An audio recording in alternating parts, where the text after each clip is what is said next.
안녕하세요. 오늘도 사연살롱을 찾아주셔서 감사합니다. 저는 서울에 사는 30대 초반의 돌싱 여성이에요. 이혼한 건 6개월쯤 됐는데요. 결혼 생활도 길지 않았어요. 제가 남편하고 4년이나 연애를 하고 결혼을 했는데도 그 사람에 대해 모르는 점이 있더라고요. 열길 물속은 알아도 한길 사람 속 모른다는 게 딱 맞는 거 있죠. 옛날부터 전해져오는 말들이 괜히 생긴 게 아니었어요.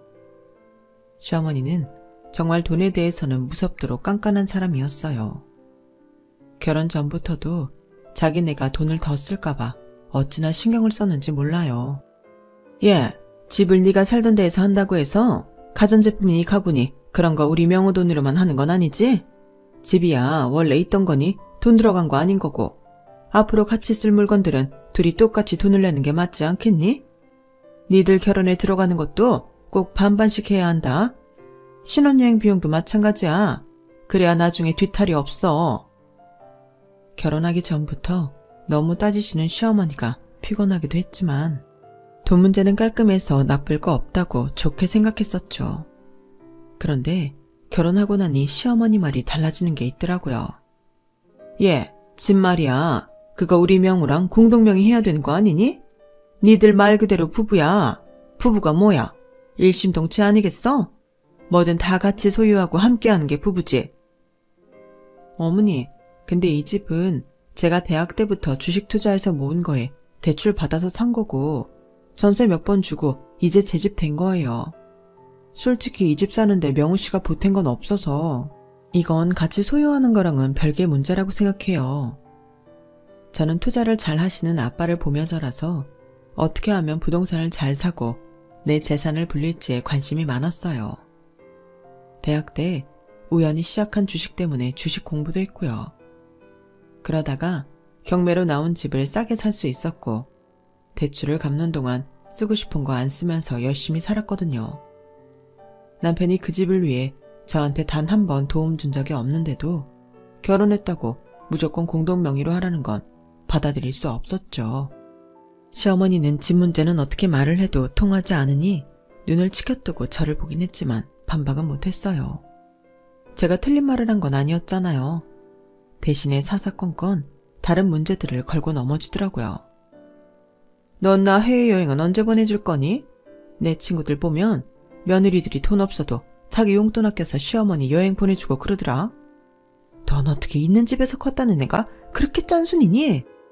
너는 니네 타고 다니는 차만 차고 내 차는 아무거나 타도 된다니? 나도 앞으로 한 10년은 더 운전할 텐데 늙은 사람이 타고 다니는 차 좀 봐라. 누가 보면 진짜 자식도 없이 불쌍하게 혼자 사는 노인네인 줄 알 거야. 이건 곧 네 망신인 거야.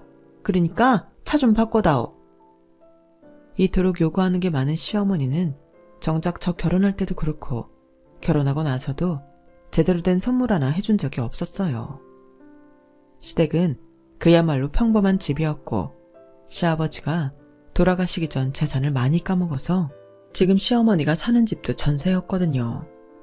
그러니 시댁에 뭘 바랄 수 있는 것도 없었죠. 저희는 아빠가 작지만 탄탄한 투자회사를 운영하셔서 먹고 사는데 큰 어려움도 없었고 부모님도 윤택하게 지내셨어요. 저희 친정이 먹고 살만하다는 건 시댁에서도 알고 있었어요. 그럼에도 결혼 전에는 혼수 준비든 뭐든 무조건 반반으로 하자고 지나칠 정도로 깔끔을 떠는 시어머니를 보며 친정에 기대려고 하지는 않겠구나 싶었죠. 그런데 결혼을 하고 나니 사람이 숨기고 있던 모습을 드러내더라고요. 사실 친정에서는 제 결혼을 그다지 반기지는 않았어요. 저희는 엄마가 일찍 돌아가셔서 아빠와 언니 그리고 저 세 식구거든요. 아빠는 특히 걱정이 많으셨죠. 내가 볼 때 박서방이 뭔가 열심히 할 사람으로 보이지를 않아. 요즘이야 남녀 구별 없이 능력 있는 사람이 일 잘하면 먹고 산다지만 결혼이라는 게 한쪽 능력으로 너무 기울면 잘 되지를 않더라. 언니도 옆에서 아빠 말을 거들었어요. 나는 네가 학벌이 안 좋은 것도 아니고 직업이 없는 것도 아닌데 꼭 명우랑 오래 사귀었다고 결혼해야 되는 건지 잘 모르겠다. 팔이 안으로 굽어서가 아니라 솔직히 네가 너무 아까워. 언니, 근데 우리 4년이나 사귀었잖아. 이 정도 사귀고도 헤어지지 않는 거 보면 이게 인연 아니겠어? 원래 진짜 인연은 옆에 있는 거라고 하잖아. 자꾸 딴 데서 찾는 거 아니라고 다들 그러더라고. 명우 씨 괜찮은 사람이니까 우리 잘 살 거야. 내가 결혼할 사람만 있었어도 네가 이렇게 서두르지 않았을 것 같은데 괜히 내가 미안하네. 그런 거 아니야. 나 명우 씨랑 결혼하고 싶어. 그래서 하는 거야. 사실 아빠는 심장이 안 좋으셔서 몇 년 전 한번 쓰러지셨고 그때 수술을 받았지만 그다지 상태가 좋으신 건 아니었어요. 아빠가 크게 내색은 하지 않으셨지만 의사분이 하시는 말씀이 아빠가 돌아가시기 전에 농담으로 사위에 한 명이라도 봤으면 좋겠다고 하셨다던 얘기를 들었어요. 꼭 그 말 때문에 제가 남편과 결혼을 한 건 아니었지만 아주 영향을 받지 않은 건 아니었어요. 그래서 언니도 저한테 미안하게 생각했지만 저는 정말 괜찮았어요. 제 남편이라면 평생을 함께해도 된다고 착각하고 있었거든요. 그만큼 좋은 사람이라 철석같이 믿고 있었고요. 하지만 아빠와 언니가 예상했던 것보다 제 혼수도 많이 못 받고 그 흔한 예물 세트도 받지 못하자 저를 말리기도 했죠. 언니가 시어머니와 한복 때문에 만났을 때 불편한 기색을 비쳤는지 그날 저녁에 시어머니는 저한테 전화를 해서 급하게 저더러 재래시장에 있는 금은방 가게에서 만나자고 하더라고요. 그렇게 해서 저는 예물 세트 하나를 받을 수 있었고요. 언니랑 아버지께 말씀 잘 드려라. 우리가 돈이 넘쳐나면 더 좋은 것도 해주지. 왜 안 그러겠니? 아무튼 너 아끼는 마음은 그분들 못지않다고 꼭 얘기해야 한다. 네, 어머니 감사합니다. 하지만 지금은 그런 것들이 다 저희 아빠와 언니를 안심시키려고 했던 수법이었다는 걸 알게 됐죠. 결혼하고 나서 시댁에 갈 때마다 시어머니는 아빠 건강에 대해 꼬치꼬치 캠 꺼냈어요. 네 아버지 요즘 건강은 어떠시니? 그래도 관리만 잘하면 별 문제 없다고 하잖아. 네, 그래도 아빠 몸이 원래 건강한 편이 아니고 선천적인 것도 있어서 항상 조심해야 된다고 했어요. 병원도 정기적으로 다니시면서 관리 잘하고 계시니까 괜찮으실 거예요. 그렇구나. 네 언니도 많이 힘들겠다. 넌 결혼했고 혼자서 아버지 돌보면서 일도 하려면 부담스럽겠어. 그 회사 일은 언니가 전적으로 들어서서 하고 있는 거야? 언니가 아빠 회사에서 일하는 건 맞는데요.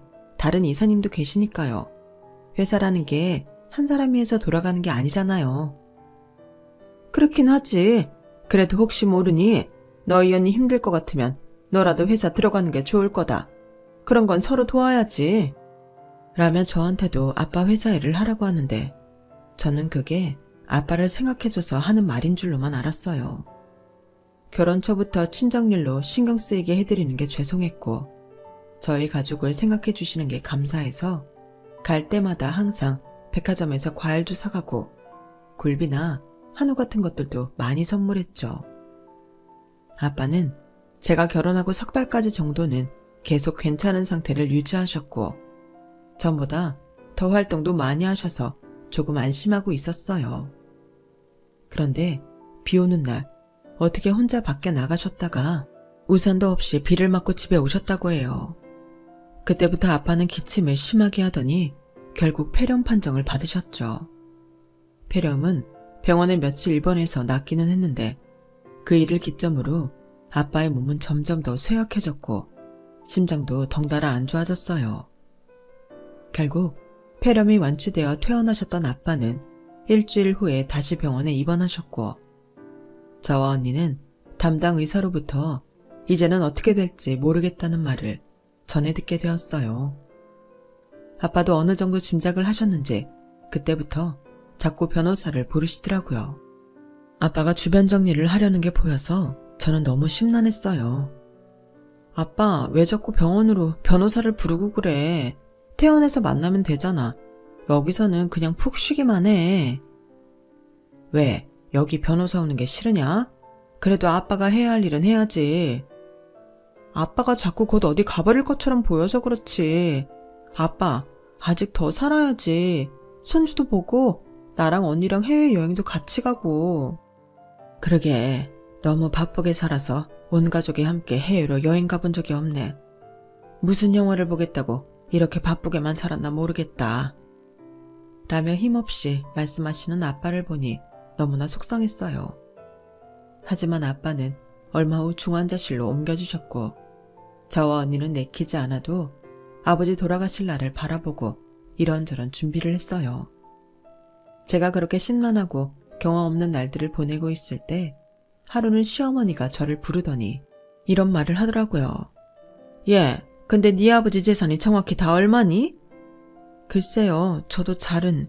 근데 그건 왜 물어보세요?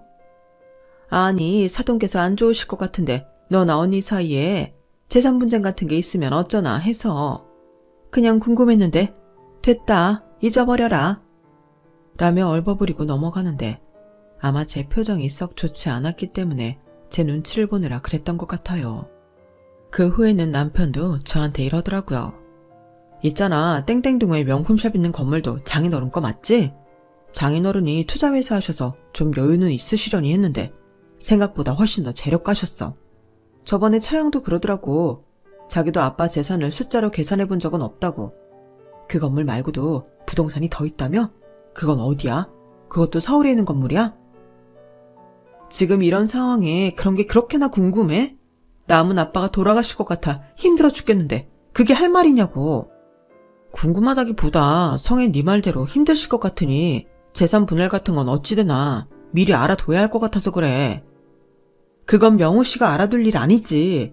재산을 받아도 나랑 언니가 받는 건데 왜 그것까지 신경 써? 됐으니까 더는 물어보지 마.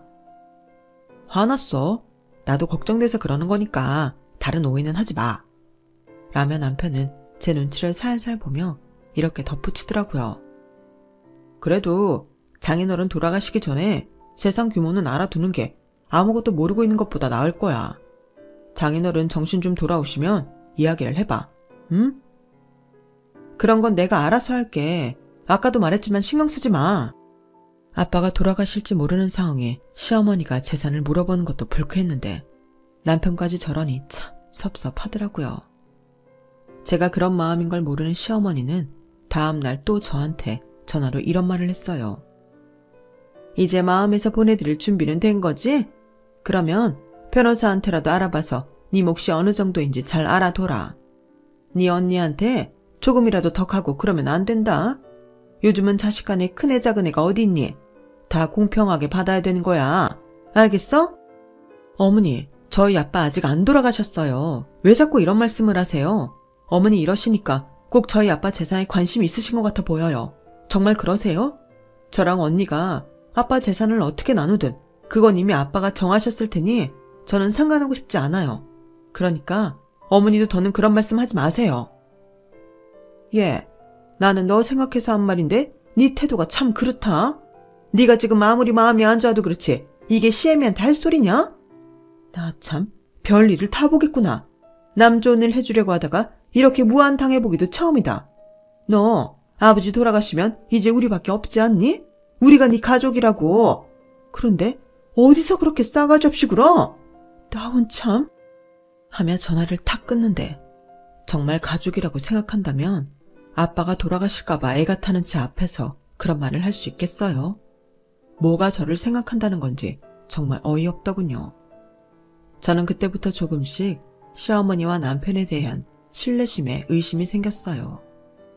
거기에는 또 다른 이유도 있었는데요. 코로나로 인해 아빠 면회도 제대로 못하는 상황이었지만 항상 병원 주변에 있었고 시시각각으로 아빠 상태를 듣느라 정신이 없었거든요. 그런데 시어머니는 제 신용카드를 달라고 하셔서는 오만대에 가서 별걸 다 샀더라고요. 게다가 그걸로 막 풀리기 시작한 해외여행 항공권까지 샀고요. 하지만 당시에 저는 그런 걸 일일이 따지고 싸울 여력도 없었어요. 대신 병원 앞에 온 남편한테 한마디 하긴 했죠. 그런데 남편의 태도도 정말 가관이었어요. 성희야, 엄마가 건강해서 그렇게 돈 쓰고 다니는 것도 감사하지 않아? 장인어른 봐봐. 저렇게 대신이 돈이 쌓여 있어도 한 푼 쓰지 못하잖아. 너도 장인어른하고 어디 가지도 못하고 속상하잖아. 나중에 우리 엄마 아프거나 몸져 누워있을 때 후회하지 마. 이것도 다 기운 있으니까 나가셔서 돈도 쓰고 그러시는 거야. 그러면 명우 씨 카드로 해야지. 왜 내 카드로 그러는 건데? 안 그래도 아빠 병원비에 이것저것 신경 쓸 거 많은데 굳이 내 카드를 달라고 하셔서 저러고 다니시는 게 내 생각해 주시는 건가? 명우 씨, 엄마 그렇게 끔찍하게 생각하면 명우 씨 카드 드려. 전에 그러시는데 차도 바꾸고 싶다고 하시더라. 차도 바꿔드리고. 야, 솔직히 엄마가 그 나이에 차가 참 그렇잖아. 나도 너만큼 능력되면 벌써 바꿔주고도 남았어. 엄마가 그런 말씀 하셨으면 바로 바꿔드리지. 여태 뭐 했어? 훅힌다. 그러는 명우 씨는 우리 아빠한테 뭘 해줬는데? 결혼 전에는 우리 아빠한테 엄청 잘할 것처럼 말했잖아. 명우 씨 지금 말하는 거 보면 말이야. 내 돈 우리 아빠 돈 쓰는 거 되게 당연하게 여기는 것 같아. 뭐 내가 아주 그 집 ATM 기기 된 것 같다고. 이러려고 한 결혼이 아닌데 진짜 확 이혼해버릴까 봐. 라며 성질을 버럭내자 남편은 아차 싶었는지 입을 딱 다물었어요. 그리고 그때부터는 제 눈치를 보기 시작했고 시어머니도 더 이상 제 카드도 쓰지 않았고 재산 어쩌고 하는 말도 제 앞에서는 꺼내지 않았고요. 저와 언니는 어떻게든 아빠가 다시 일반 병실로 돌아오기만을 바라며 하루하루 피말리는 시간을 보냈어요. 하지만 저희의 바람과는 다르게 아빠는 얼마 후 돌아가시고 말았죠. 그래도 마지막에 저와 언니가 함께 중환자실에 들어가 아빠 숨을 거두는 순간을 본 게 위안이 되긴 해요. 아빠가 마지막 가시는 걸 보지 못했으면 큰 한이 됐을 것 같아요. 엄마가 돌아가시고서 아빠 혼자 저와 언니를 위해 많은 걸 희생하셨던 걸 생각하면 눈물이 절로 나왔어요. 언니 역시 마찬가지 심정이었기에 저와 언니는 서로 부둥켜 안고서 얼마나 울었는지 몰라요. 아빠가 돌아가시고 장례를 다 치르고 나니 현실적으로 처리해야 할 문제들이 정말 많더라고요.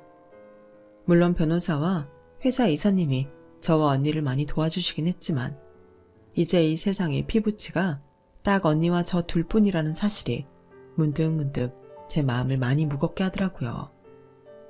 저와 언니는 아빠의 유언대로 재산을 받게 되었어요.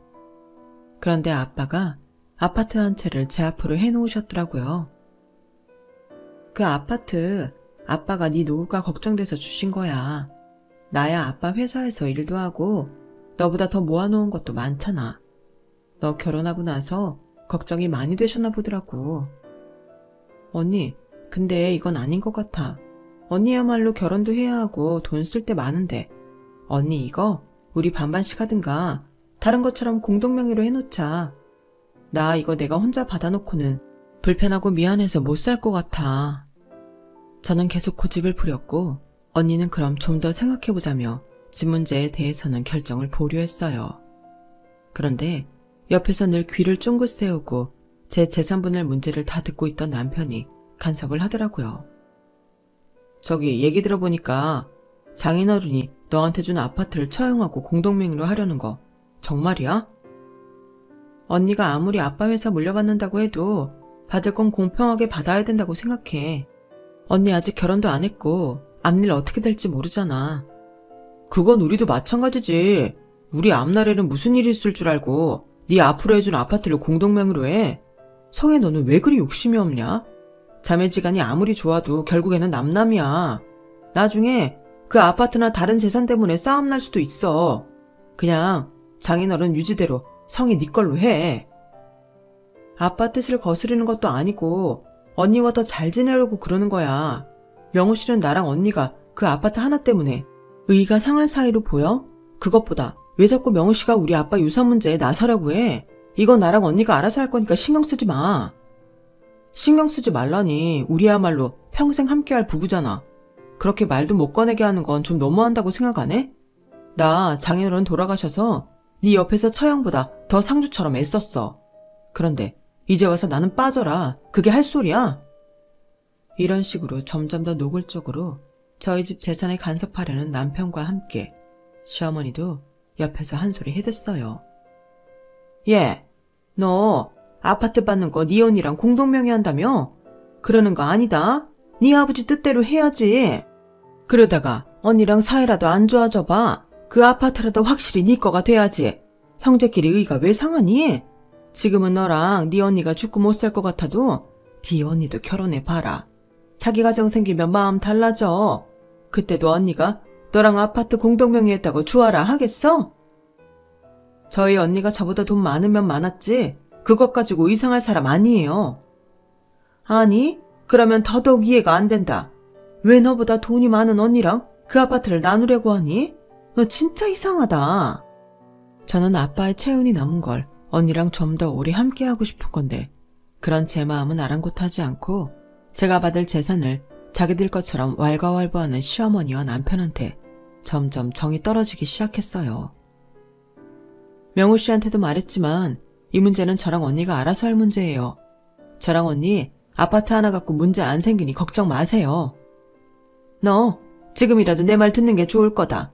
네 몫은 네가 알아서 챙겨야 되는 거야. 일단 여기까지만 말하마. 그렇게 그날 이야기는 마무리가 됐기 때문에 저도 더는 남편과 시어머니한테 얼굴 붉히지 않았어요. 하지만 남편은 그 뒤로도 변호사랑 제가 무슨 이야기를 하는지 통화를 엿듣기도 했고 제가 얼마나 받는지 일일이 확인하려고 들었어요. 명우 씨, 나는 지금 이 재산 갖게 된 것보다 아빠 돌아가시게 더 슬픈데 명우 씨는 너무 돈에만 관심이 있는 게 보여. 나처럼 슬퍼할 수는 없겠지만 티를 좀 내지 말았으면 좋겠어. 하지만 남편은 갈수록 더하면 더했지 전혀 수그러지지 않았어요.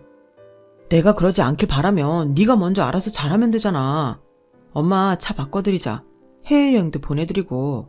이런 말 하는 걸로 이상한 사람 만들지 말고 살아계신 눈앞에 어머니한테 잘하는 게 장인 어른도 바라시는 일 아니겠어? 내가 남편으로서 이 정도 말도 못하고 살아야겠냐? 아니 그러니까 아빠 재산 물려받았으니 이제 알아서 돈 써달라 그 소리인 거야? 아니 돈 있는 며느리가 있는데 그 정도 바라지도 못해? 그런 우리 엄마가 이상한 거야? 솔직히 당신 재산 받는 거 계산해보면 25억도 더 되더라.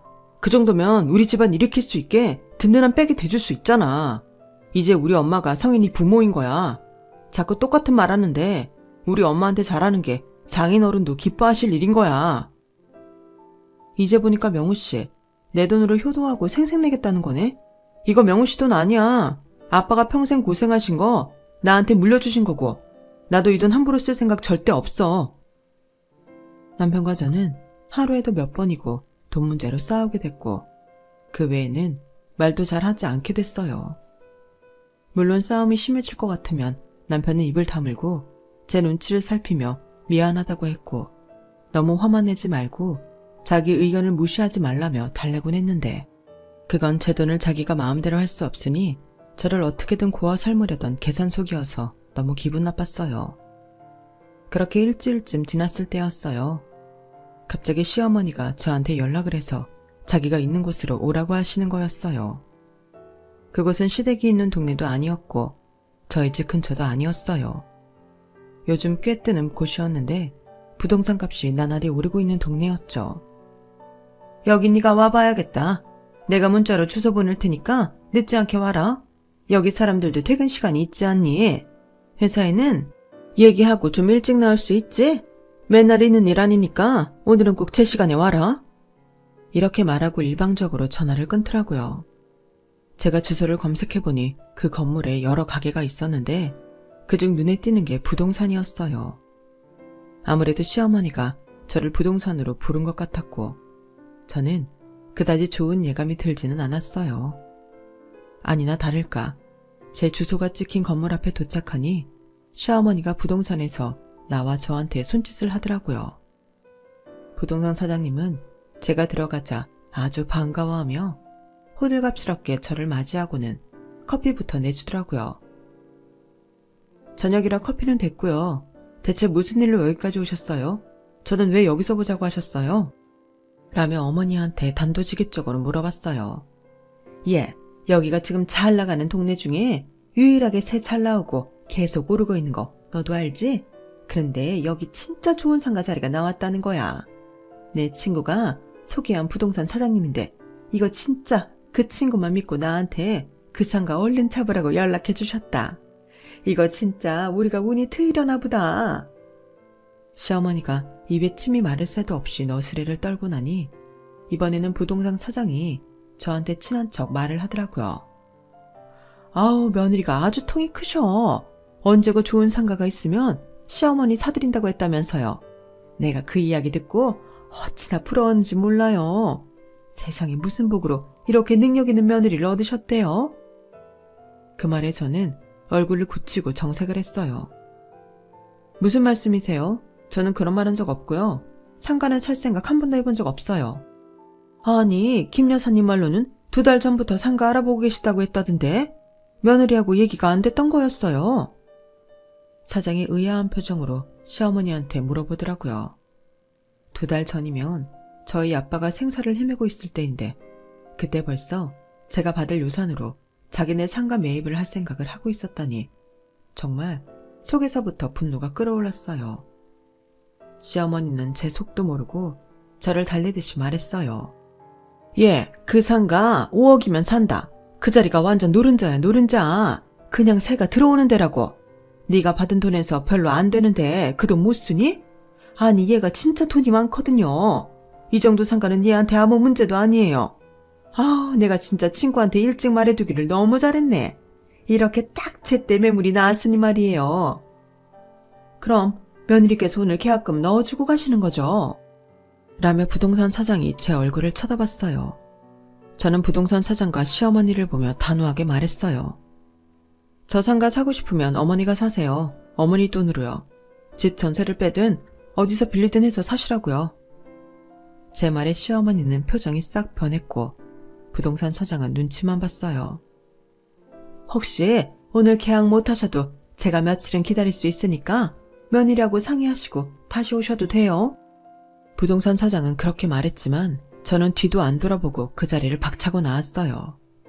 시어머니는 놀라서 저를 쫓아왔지만 저는 혼자 차를 타고 와버렸어요. 정말 너무 화가 나서 손이 덜덜 떨릴 지경이었죠. 하지만 시어머니는 제 뒤를 이어 곧장 집에 찾아와서 난리를 쳤어요. 너 어떻게 남 앞에서 내 위신을 그런 식으로 깎아먹니? 나를 그렇게 망신줘도 되는 거야? 내가 네 시어머니야. 어디 시어머니한테 며느리가 남 앞에서 창피를 당하게 만들어. 됐으니까 상가 살 돈이나 내놓거라. 우리는 어차피 한 배를 타고 가는 가족이야. 그 상가 나중에 결국 다시 너한테 다 돌아간다. 나한테 다른 자식이 있는 것도 아니고 명우 하나인데 너는 내 깊은 속도 모르고 어떻게 그렇게 무안을 줄 수 있어? 그건 어머니 생각이고요. 저는 상가를 살 마음이 전혀 없어요. 게다가 저희 아빠 어떻게 될지 모를 때 상가 알아보고 계셨다니 저야말로 배신감에 어쩔 줄 모르겠네요. 제가 그렇게 말하자 시어머니는 뜨끔한 표정을 지었지만 끝까지 뻔뻔하게 이렇게 말하더라고요. 내일까지 다시 생각해봐라. 그때는 부동산 사장 앞에서 신뢰 많았다고 정중히 사죄도 드리고. 시어머니가 가고 얼마 안 돼서 남편이 왔고 남편도 저한테 똑같은 소리를 하더라고요. 정혜, 너 오늘 부동산에서 엄마 곤란하게 했다며? 너는 진짜 왜 그러냐? 그런 자리에서 어머니 체면을 구겨놓으면 어떡해. 내가 말했지. 이제 우리 엄마가 네 부모인 거라고. 돈 생겼는데 그 정도 효도도 못해? 그게 무슨 효도야. 효도하고 싶으면 명우 씨가 돈 벌어서 명우 씨 돈으로 상가 사드려. 그러면 되겠네. 야, 나도 너처럼 운 좋게 돈 많은 아빠 밑에서 태어났으면 이러고 있겠냐? 그랬으면 나도 엄마한테 효도하며 살았어. 지금 돈 많은 아빠 못 만나서 엄마한테 효도 못한다는 거 그런 말이야? 그거 다 핑계지. 하고자 마음만 먹으면 왜 못해? 왜 네가 하고 싶은 효도를 나한테 떠넘겨? 내가 언제 그런 상가를 사드리겠다고 했냐고. 그리고 나서 저는 방으로 들어가 커다란 여행용 가방에 남편 짐을 아무렇게나 집어넣었어요. 그걸 본 남편은 당황해서 저를 잡고 이러지 말라고 했지만 저는 남편의 손을 뿌리치고 짐을 쌌어요. 뭐 하는 짓이야? 지금 나더러 나가라 이런 거야? 이까진 일로 나보고 나가라고? 그게 말이 돼? 그냥 나가는 거 아니고 이혼하는 거야, 이혼. 나 박명호 너하고 이혼할 거라고, 이 인간아. 아니, 내가 뭐 그리 잘못했다고 이혼을 한다고 해. 돈이 많이 굴러들어왔는데 그 돈으로 우리 엄마 차랑 상가 하나도 못 해준다는 게 말이 되냐고. 그러니까 그거 말이 된다고 해줄 여자 찾아. 나는 죽어도 그렇게 못하겠으니까. 우리 아빠 돌아가실까봐 나랑 언니가 그렇게 애달아하고 슬퍼할 때 내 카드로 호의호식 다 하고, 그것도 모자라서 상가까지 미리 알아보고 다니고, 여행 간다고 항공권을 끝이 안 나. 그런 사람이 어떻게 내 가족이야? 내 친아빠 죽음을 이런 식으로 이용해 먹는데. 나 이혼 못해. 난 절대 못하니까 어디는 해볼 테면 혼자 해봐. 너 부인 재산 가지고 그런 식으로 강요하는 게 이혼 사유 안 될 것 같아? 지금이 어떤 세상인데 내 돈이 네 돈이 되니? 우리한테 그럴 정도의 의리라도 있나? 너는 우리 집에 눈꽃만큼도 의리가 없는데 내가 왜? 세상에 남의 아빠 죽음을 자기네 집 재산 불리는 기회로 이용하는 그런 인간들하고 어떻게 살아? 난 못 사니까 당장 나가. 저는 가방을 집 밖으로 던져 내놓았고 남편을 떠밀어 밖으로 쫓아낸 뒤에 문을 닫아버렸어요. 현관 비밀번호도 바꿔버렸고요. 남편은 배를 눌러대고 문을 쾅쾅 두드리다가 앞집에서 나와 항의하자 어쩔 수 없이 가방을 들고 엘리베이터를 타더군요. 저는 다음날 바로 이혼 소송을 제일 잘한다는 변호사를 알아봤고 시어머니는 계속 저한테 문자와 전화를 해대며 이런 식으로 나와서 저한테 좋을 게 하나도 없다고 말 같지 않은 말만 해대더군요. 남편 역시 이혼이 능사가 아니라며 이혼하고 나도 저한테 좋은 일 없을 거라는 말을 했고요. 하지만 제가 꼼짝도 하지 않고 이혼 소송을 준비하자 시어머니는 마치 져주는 것처럼 이런 문자를 보냈더라고요. 그래, 상가는 됐다. 그러니 이제 그만 시위해라. 할 만큼 했잖니?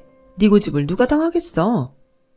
저는 기가 막혀 헛웃음만 나왔고 그 문자도 싹 다 변호사에게 보냈어요. 그리고 이혼 소장을 받아든 남편과 시어머니는 그제야 자기들 앞에 닥친 현실을 직시했는지 이제는 저한테 잘못했다고 다시 생각해달라는 문자를 보내더군요. 한 번은 어쩌다 시어머니랑 통화가 됐는데 아주 우는 척 구슬픈 목소리로 이러더라고요. 나는 상가 하나쯤이야 네가 넓은 마음으로 사줄 거라 생각했다. 그런데 그것조차 내 욕심이었고 나의 짧은 소견이었던 것 같네. 미안하다. 마음 풀고 다시 명호 받아들여. 니네 결혼한 지 얼마나 됐다고 벌써 이혼이야. 이혼이라는 거 둘 다에게 굉장한 상처가 되는 일이다. 아버지 돌아가신 지도 얼마 안 됐는데 또 힘든 일 겪으려고 그러니? 이러지 말고 우리 말로 풀자꾸나. 네, 돌아가신 우리 아빠가 아마 이 꼴을 봤으면 당장 이혼하라고 소리치셨을 거예요. 아마 지구 끝까지라도 쫓아와서 당신네들하고 나 갈라놨을 거라고요. 제가 힘든 일 당한 걸 알면 어떻게 그런 행동을 할 수 있겠어요? 어머니 성격에 저랑 명우 씨 입장 반대라고 생각해 보세요. 저희 언니가 그 집 돈으로 상가 사겠다고 했으면 어떨 것 같으세요? 제 말에 시어머니는 아무 말도 하지 못했고 저는 전화를 끊어버렸어요. 그 뒤로도 남편과 시어머니는 계속 잘못했다고 사과했어요. 성희야, 내 말에 그렇게까지 상심한 줄 정말 몰랐어. 우리 그동안 사귄 시간이 얼만데 이렇게 끝나. 이건 아니지. 한 번만 다시 생각해봐. 제발 부탁이야. 네가 이러는 건 내가 정말 좋아서가 아니고 우리 아빠 돈 때문이지. 넌 나한테 다 들켰어. 그러니까 이제 그만 질척거려. 6개월 후 저는 이혼 소송에서 이겼고 저와 남편은 완전히 갈라지게 되었어요. 정말 짧은 결혼 생활이었지만 남편과 시어머니가 저를 정신적으로 힘들게 한 것 때문에 위자료도 받았죠. 저한테 돈 물어주고 미치려고 하더니 웬만하면 전화했을 텐데 지금까지 연락 한 번 없네요. 잘못 연락했다가 또 그걸로 벌금을 물거나 돈 들어갈 일이 생길까봐 벌벌 떠는 게 눈에 선하네요. 제가 이혼 결심을 하지 않았다면 저는 계속 두 사람의 돈 내놓으라는 등살에 시달렸을 거예요.